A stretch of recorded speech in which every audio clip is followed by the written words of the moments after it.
केसरिया से मन जोगी हुआ रे, दिल झूमे देखो मतवारा हुआ रे, केसरिया से मन जोगी हुआ। हर पल मनाओ केसरी त्योहार। विमल, बोलो जुबान Kesari. Good evening, ladies and gentlemen. In the upcoming elections, political campaigns may not begin at a rally. It may begin on your feed, on your timeline.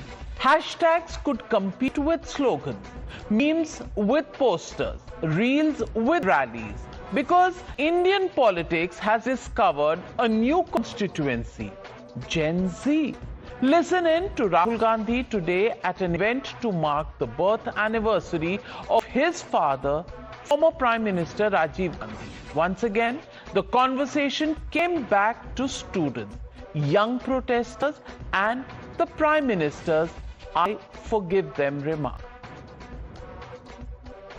When Mr. Narendra Modi says, "I forgive the students," please, I forgive you. Meaning what? You are a bunch of jokers. I am very smart. I know everything. You don't understand everything, and I forgive you.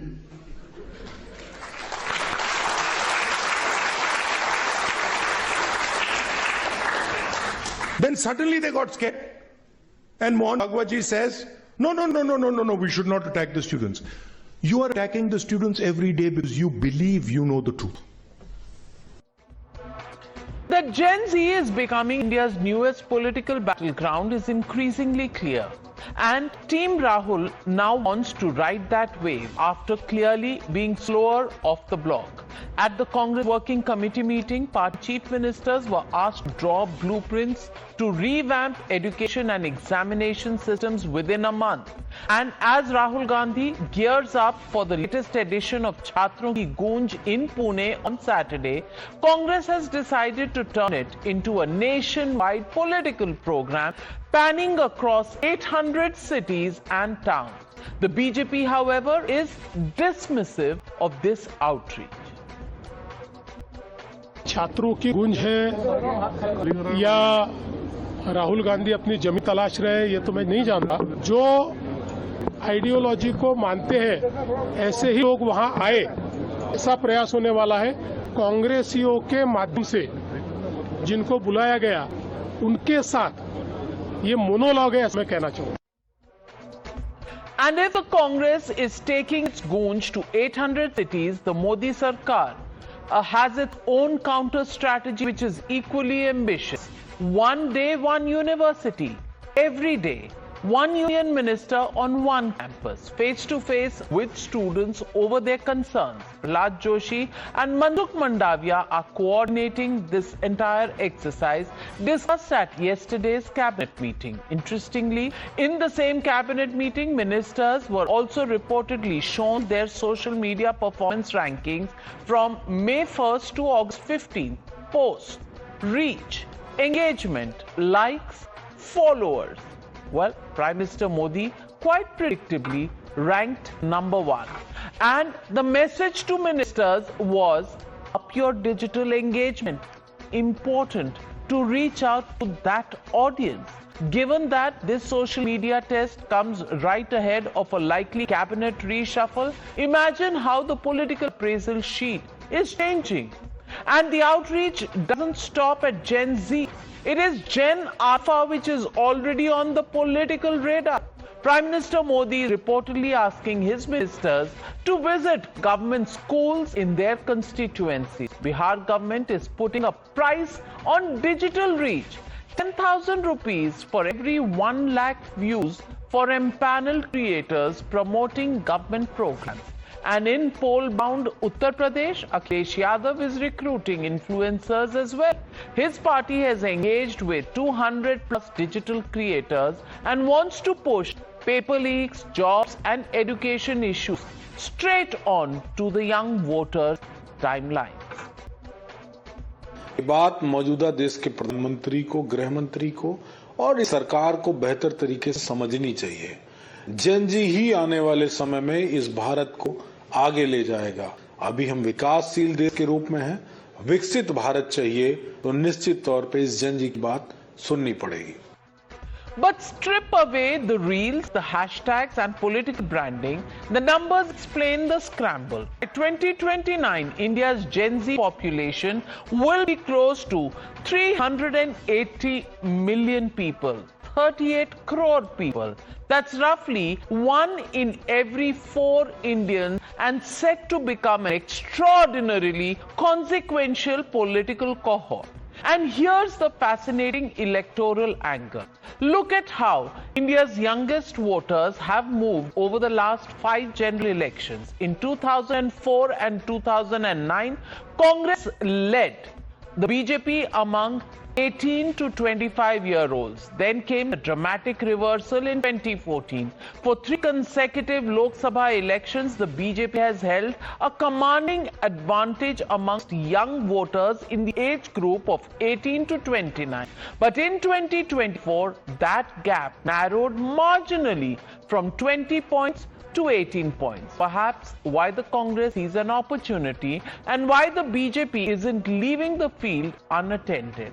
Because come 2029, winning future may quite literally mean winning its youngest voters. So ladies and gentlemen, that brings me to the legitimate question on the Newshour tonight. Is Gen Z 2029's biggest swing vote? That's the question, and that's the debate on the other side.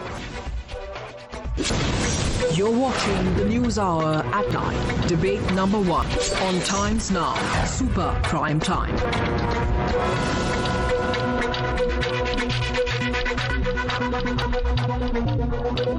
Joining the debate tonight, Siddharth Yadav, national spokesperson of the BJP, Dr. Anand Ranganathan, author, scientist, political commentator, Rishabh Shah, president of the IIM UN, which is really making waves, Sanjay Jha, author, Congress leader, Ghanshyam Tiwari, national spokesperson of the Samajwadi Party, Somnath Bharti, national spokesperson of the Aam Aadmi Party, former minister in Delhi. Also joining us is Ria Ahir, model and Gen Z protester, extremely viral, seen recently. Thank you very much, ladies and gentlemen, for joining me. First, going across to Sanjay Jha.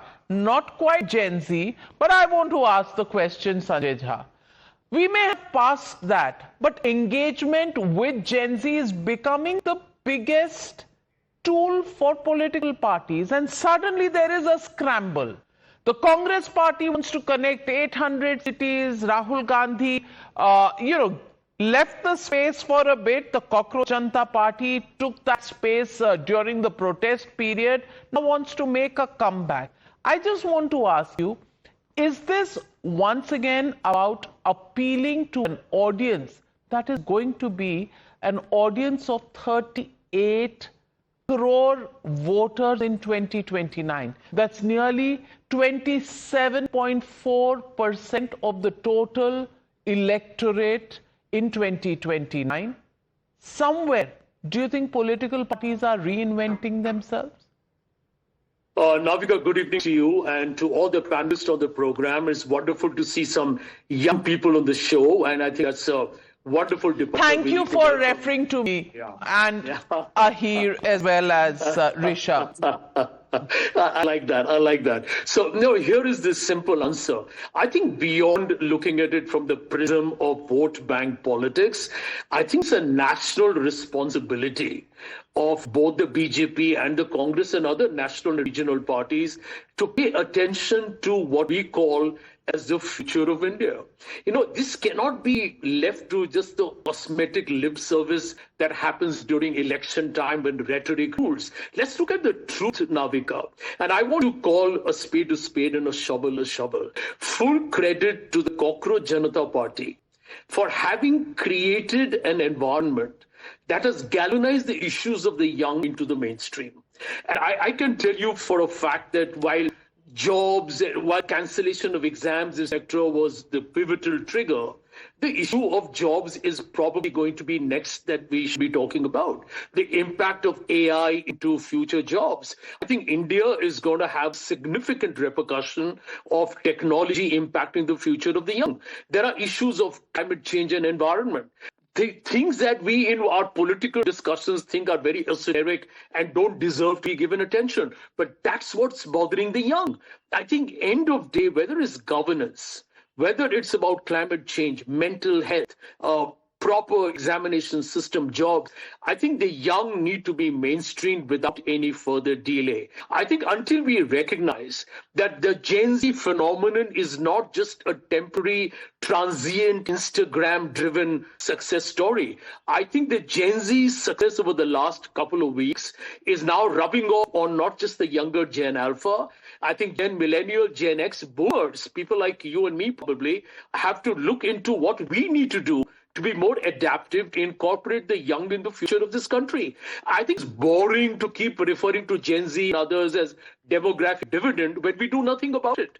I found Ria, for example, I saw the pictures. So you're saying that it's not just the BJP, even the Congress party had to wake up after the galvanization happened probably by the CJP, during these protests. That's an admission of sorts. But Siddharth Yadav, first let me congratulate you for becoming the co-convener of the media cell of the BJP. Many congratulations to you. Siddharth Yadav, do you think this demographic somewhere was not being looked at as seriously as your other voting classes? You've actually looked at the OBCs, the caste compositions. You've looked at women as a gender that really got together and voted.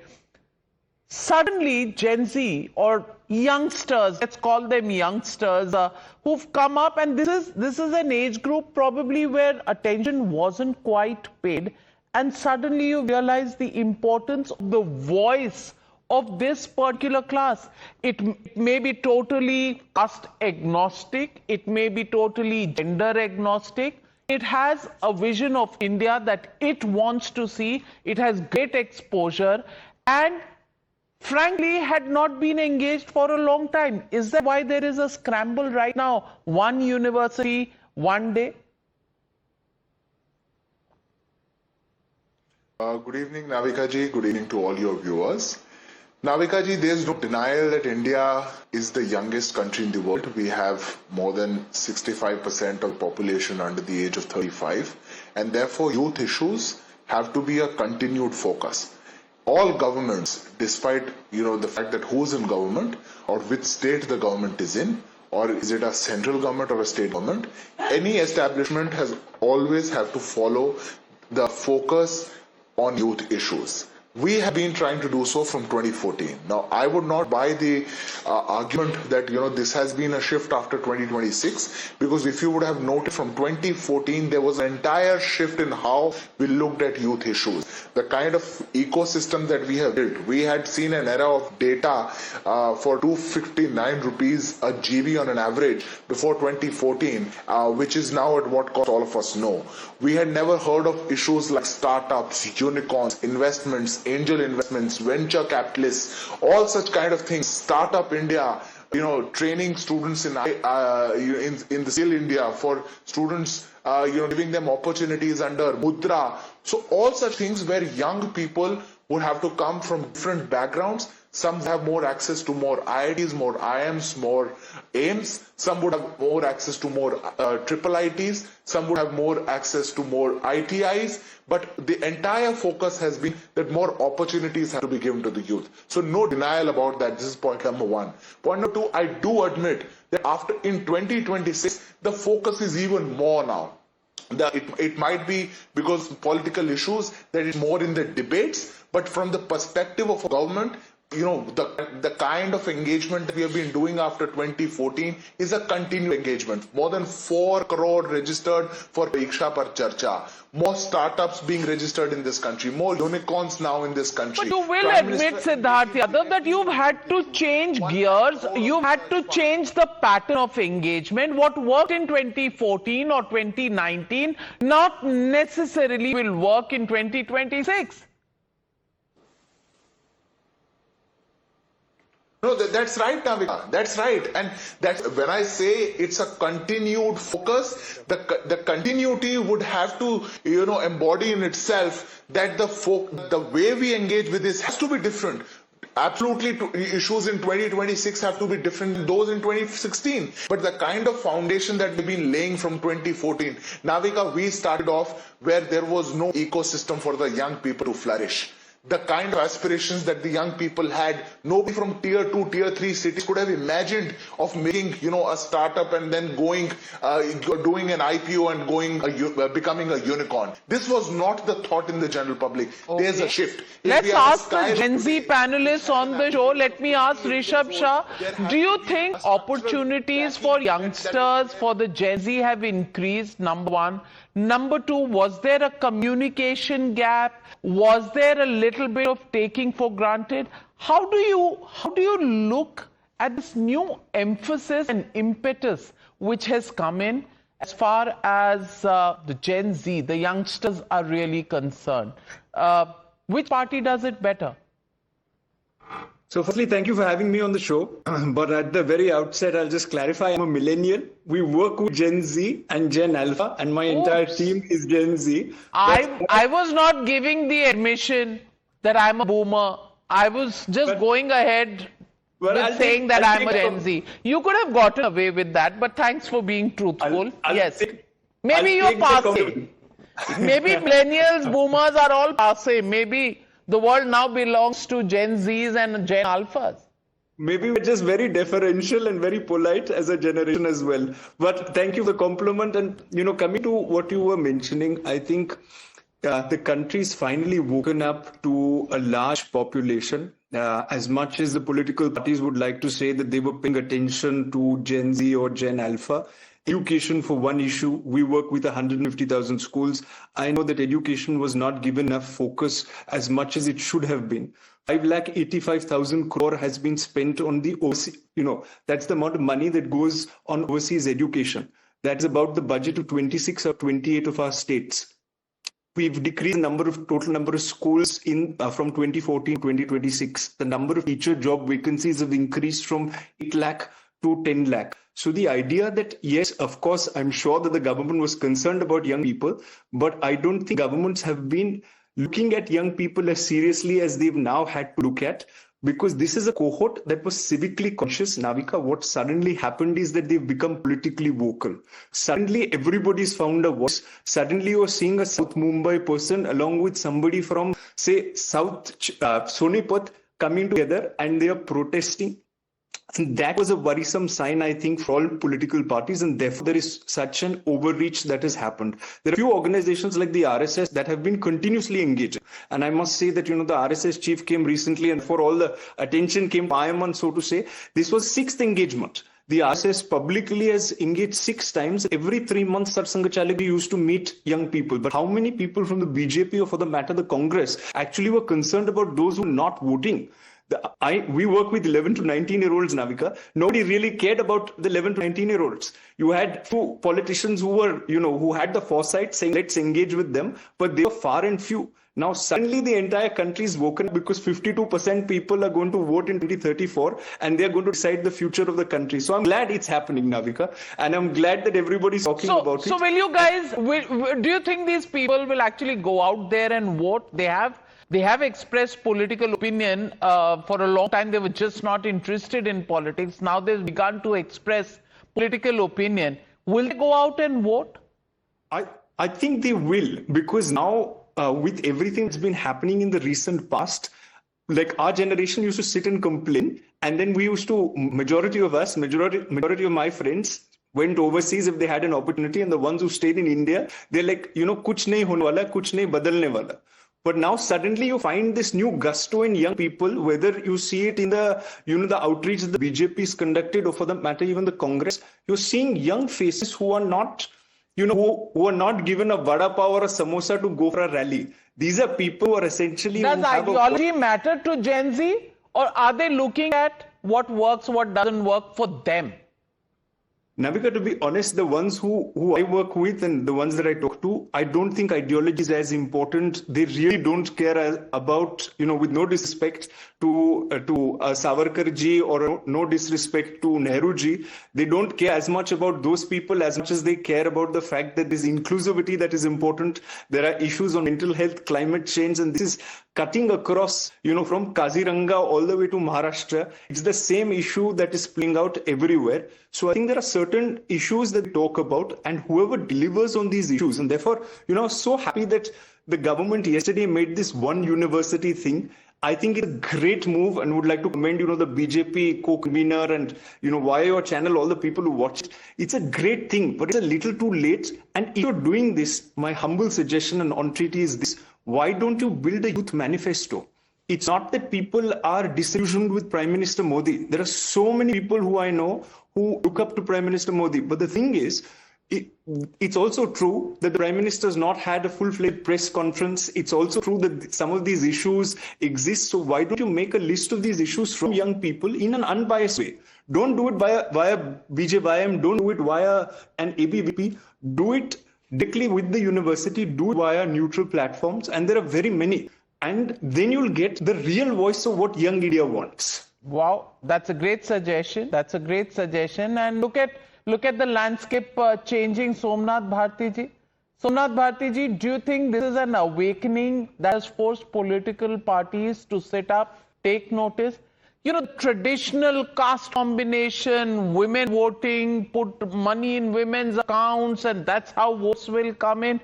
All that is set to change now with a vocal and aware and demanding Gen Z. And why not?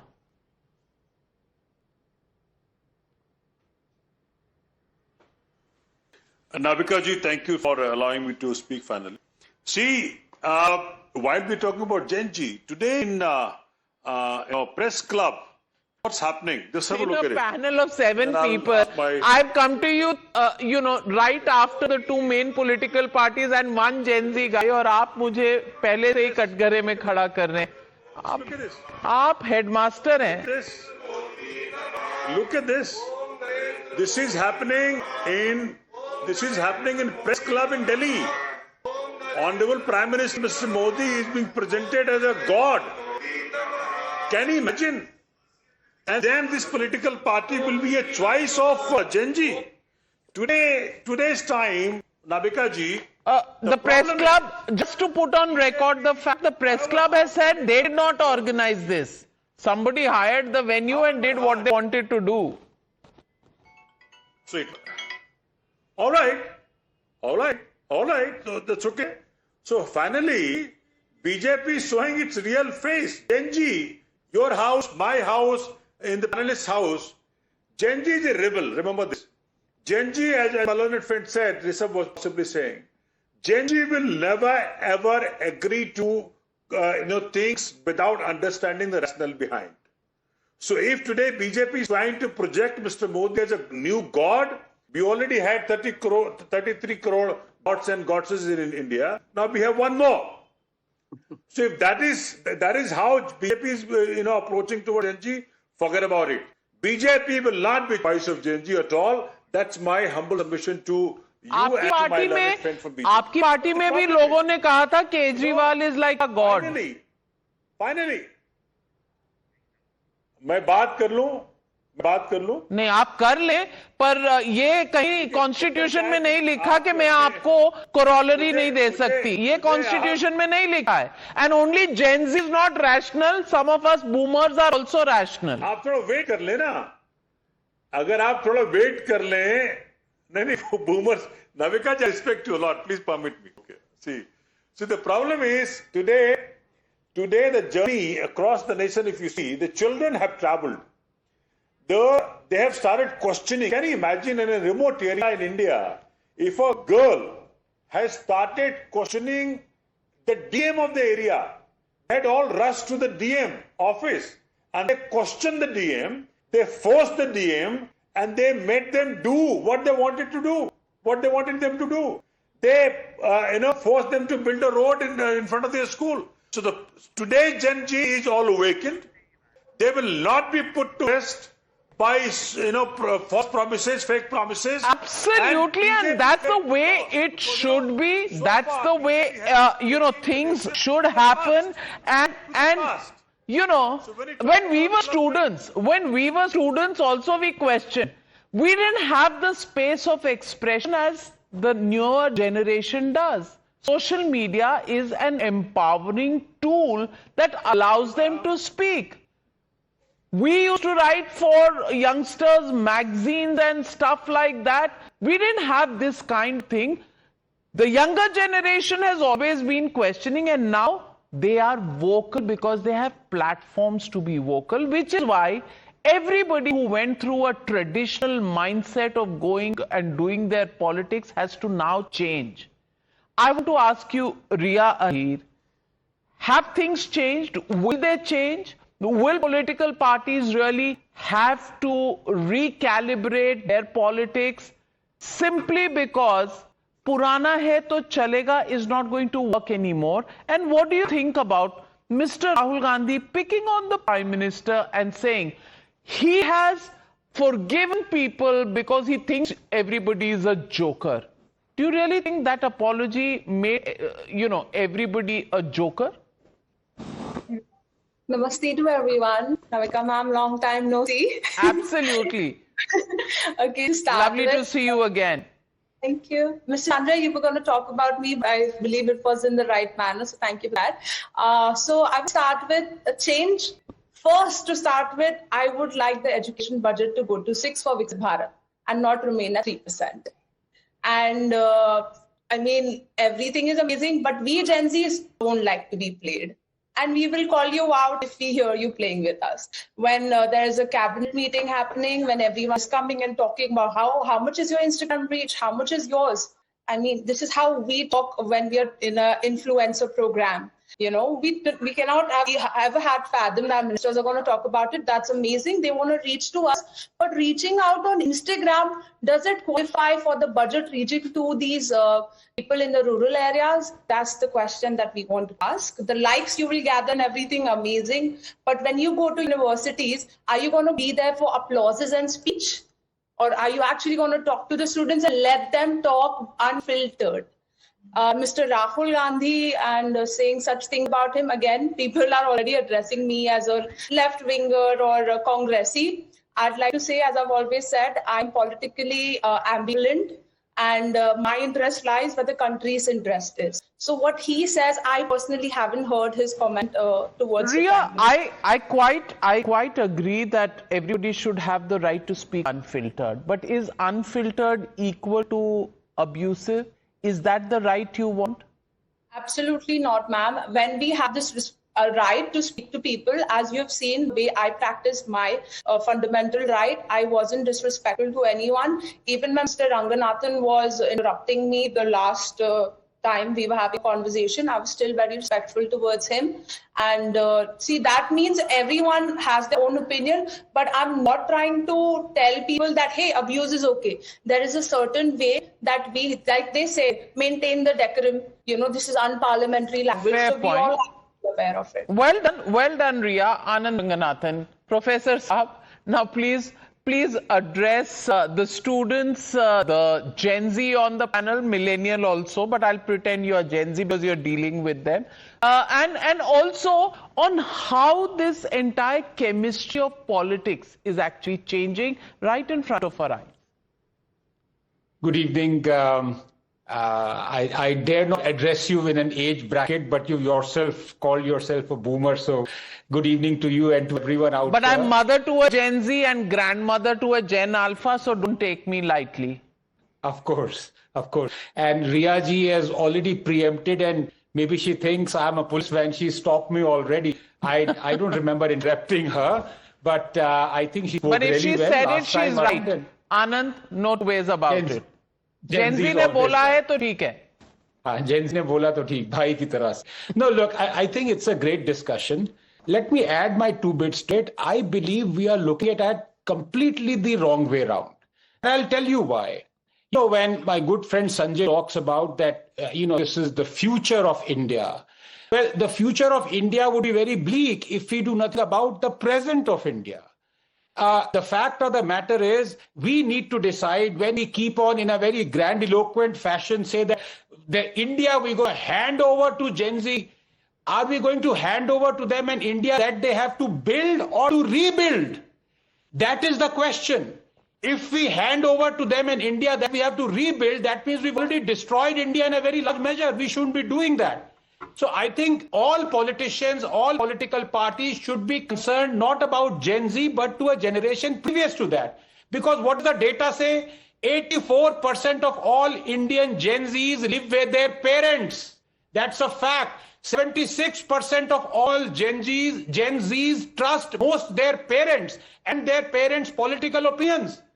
This is the fact, Navika. We need to decide what are we doing for the parents of Gen Zs in order for the betterment of Gen Z. And I'm afraid we are doing precious little. We're going to end up giving them in India that they have to rebuild poor things. Riyaji talked of very important issue about education, increasing the education budget. Who can disagree? Obviously, our education budget must be, increased 2-fold, 3-fold. But then it is the Gen Z that needs to realize that everyone has to click, everything has to come into place. There is no money that's going to drop from heavens. We got to generate that money. How do we generate that money so we can spend more on health or education? We can generate it by doing privatization, by having farm reforms. All those reforms, every political party is dead against. How are you going to get money to be able to spend it on the things that Gen Z wants? You can't just say in isolation, I want a brilliant school, I want a brilliant hospital. Somebody has to pay for it, Riyaji. And that has to come from reforms, which nobody is bothered about. I really like this new initiative of the Cockroach Janata Party. Yes, they are biased. Yes, they are propped up by a political party. But so what? They are going from school to school. They should do it with permission, of course. But they are doing a great thing.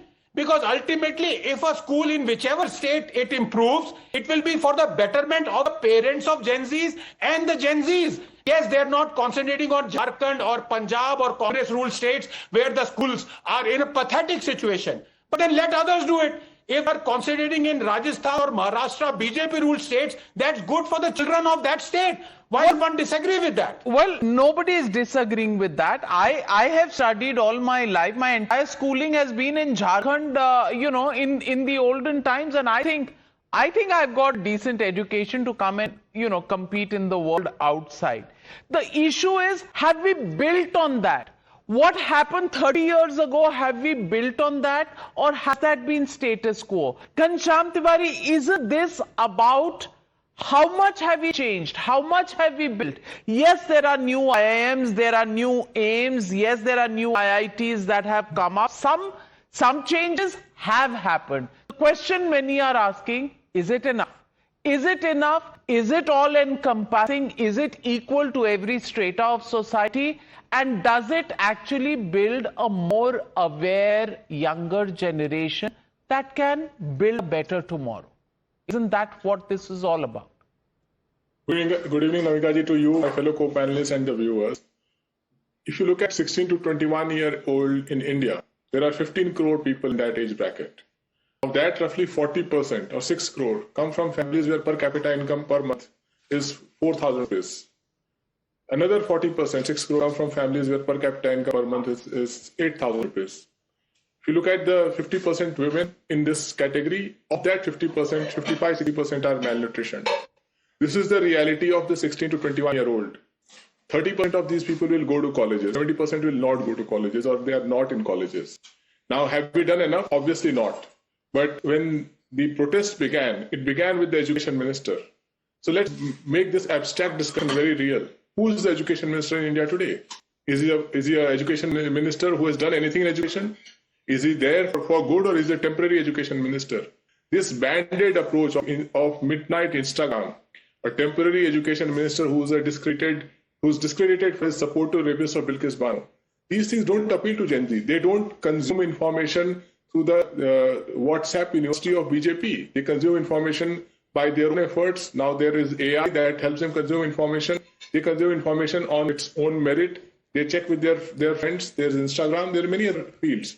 So what BJP has successfully done in the past, which is to hijack the communication through mass media, the mainstream media, as well as WhatsApp of common people, they are unable to do it with Gen Z. So when Gen Z looks at exam paper leak, they ask the question that why is the education minister not resigning? They ask the question that why is Amit Shah not attending parliament? Who ordered the atrocities against children? And then they hear responses from BJP, oh, you are terrorist, you are gutter generation, you are what, mental Naxals, Dimagi Naxal. So this disconnect cannot be bridged. I don't think BJP in its current form can ever bridge this disconnect between a propagandist party and a generation out there. Never say never, Ghanshyam Tiwari ji. I only want to ask you one question. Will you now talk about Gen Z in the UP elections, or are you going to still continue with your nara of PDA? Because that is the fault line of Indian political parties, that they have concentrated on caste more than they have concentrated on education. Please don't point fingers at others, because there are three fingers that point back at you. How much have you changed the basic chemistry, the basic jargon of politics? Let's distill it. So for thousands of years, 80-90% of Indians were overruled by a bunch of upper castes.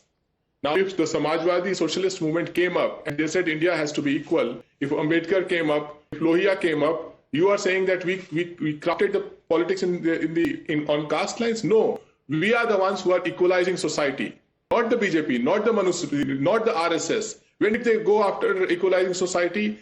They went after dividing society. That is what their 2,000 MPs and MLAs represent, of which 800 have criminal charges. That is the reality of BJP. You can't point fingers at us. We assimilate society. Social engagement with the Gen Z cannot be done on the basis of caste. So that is what I'm asking you. Rishabh wants to come in. Yes, Rishabh. Do they get it? You can clearly see where the argument is going, and the fact that we're yet talking about archaic issues and also to talk about caste. The top 1% of your SC/ST takes away about 40% of the reservations. You've got the top 25% taking away 97% of the reservations. So if, yes, of course, Ambedkar ji did this when caste reservation was made, it was a very different issue. How it has been politicized over the years is a very different issue. Being a bridge between the two generations, let me tell you this, Ghanshyam ji, without any political contours, please don't do this. You're losing them. You're losing Gen Z. You're losing Gen Alpha. We don't want a demographic dividend to become a demographic disaster. And also, Navika, you made a brilliant point that are they really serious about this?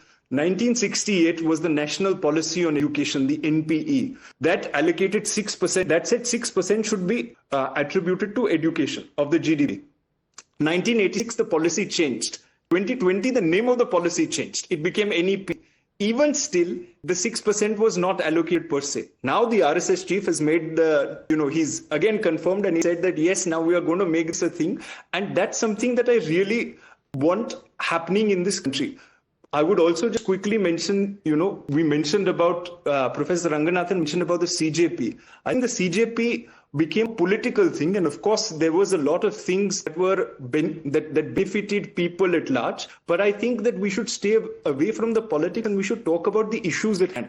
And if the political parties talk about the issues at hand, I think they'll get votes of the Gen Z, and then later on... Well said, Rishabh. Well said, Rishabh, and you've hit the nail on the head. Siddharth Yadav.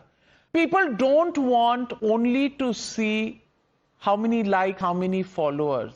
They need personal engagement and resolution to issues that are outstanding. That is what I think Gen Z wants. Are you ready for that, Siddharth? Absolutely, Navika ji. I am of a very clear opinion that Gen Z or the youth of this country does not want any old political rhetoric. Neither the Gen Zs or the youth of this country would uphold any hypocrisy. So when I say of that, all political outfits, including CJP or Congress party, who choose to look at one states and choose to look away when it comes down to Jharkhand, Punjab, Karnataka or Himachal, have to be answerable. That's number one. Number two, what we are discussing here, Navika ji, is very complex. What we have to solve here is very complex. Education was not even a center subject until the 42nd Amendment.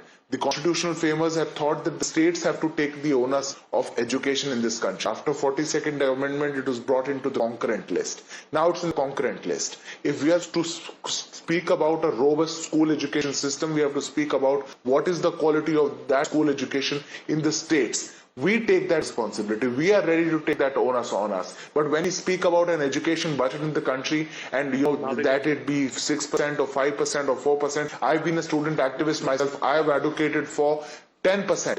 But शिक्षा पर जो खर्चा हो, budget का 10वां हिस्सा हो. This used to be the slogans of Akhil Bharatiya Vidyarthi Parishad. I've said those slogans, but we also have to appreciate that in 2014, this spent on education what 8,448 crores. Today is 1,40,000 crores. The pie has increased so much that a 3% is also increased. The per capita needs to be looked at. But we did a survey and we asked the question: will Gen Z be the new kingmakers in 2029? Well, yes say 43%, no say 49%, don't have a view 8%. Well, politics ka door abhi khula hai. But if I were to quote Ravi Kishan, what would you vote for? Modi or development? BJP will say, Modi, bro, Modi. Development will follow. That's what the BJP will say. We'll have to wait and watch what Rahul Gandhi says. For now, we'll leave it at that. But thank you very much to all my panelists. And thank you, Rishabh, for joining us on the Newshour debate number 1 tonight.